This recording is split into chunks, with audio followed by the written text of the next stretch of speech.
Welcome back mga ka-adventures. Gilas Pilipinas, Heroes Welcome. At kay Soto, NBA Dreams Come True.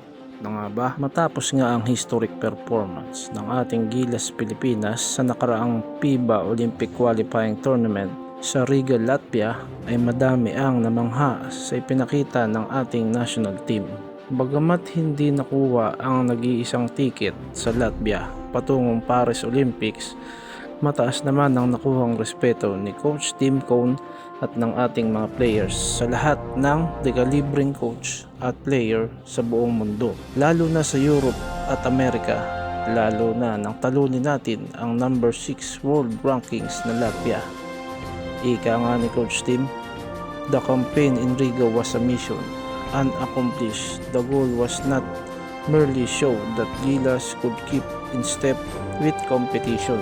The prize never just the journey nor the learning experience. The prize was to win it all and make it to the Paris. Ika nga ni Coach Tim, hindi man natin nakuha ang nag-iisang ticket ay napakalaki naman ang respeto sinukli para sa ating national team. At ito na ang umpisa ng 4-year plan ng ating Coach Tim Cone para sa ating Gilas Pilipinas. Dadako naman tayo sa kabilang balita mga ka-adventures. Kay Soto, malaki ang posibilidad na makapasok sa NBA ngayong taon dahil nga sa pinakita ng ating pambato na si Kay Soto sa kanilang laban kontra sa Latvia, ay napansin ito ng mga NBA scouts at ibang European team.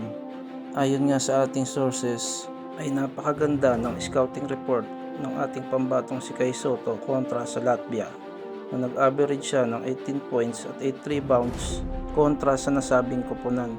Medyo minalas lang ang ating pambato sa kanilang pangalawang laro kontra sa Georgia nang mabagsakan siya ng NBA player na si Goga Bitadze upang maging dahilan ng hindi na pagbalik ni Kay Soto sa nasabing laro at sa sumunod na laban sa semifinal round kontra sa Brazil. Subalit hindi ito hadlang para sa ating pambato na makamit ang kanyang pangarap. Ayon nga kay Kay Soto, I'm going to try again to go back to the States and make it in the NBA. This is the work that I put in each and every day. I've been playing pro since I was 18. I think I've learned so much and earned a lot of experience playing overseas. And that's why I'm confident that I could make it to the NBA. Sa tingin nyo mga ka-adventures, kayang makapasok o makakuha ng ating pambatong si Kay Soto ng NBA contract ngayong taon?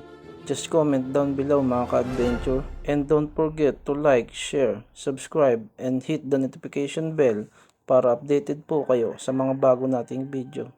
God bless and see you on my next sports update mga ka-adventures.